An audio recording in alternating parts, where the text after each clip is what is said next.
તો અમારે જો માનવ વાડીએથી આવી ગયો છે. મારે ક્યાં હતો તાર સુધી? હે બોલ તો. તો અમારે માનવ વાડીએ હતો અને અમારે માનવ જો આજ સવારનો સાયકલ લઈને રીમો છે અને લેસન બેસન કાંઈ અમારે માનવને થયું નથી. એટલે સવારમાં એ લેસન કરશે અને કાલે થાય છે હોમવર્ક.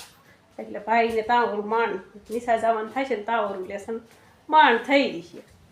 અને મીરાને જો એ નાખી દીધી છે ને આજનું વાતાવરણ તો જો કંઈક એમ થાય છે કે વરસાદ આવી જશે. વરસાદ આવી જશે એવું લાગે છે. સાટાનું માવઠું કહે છે હવે થાય કે ન થાય. સાટા એવા વર્ષો વર્ષ પડે છે પણ અને અમારા માનવ જો પાછો આવી ગયો. શું ખાવું તાર? ભાજી છે. તો અમારા માનવને જો ભાજી ખાવી છે હવાઈની.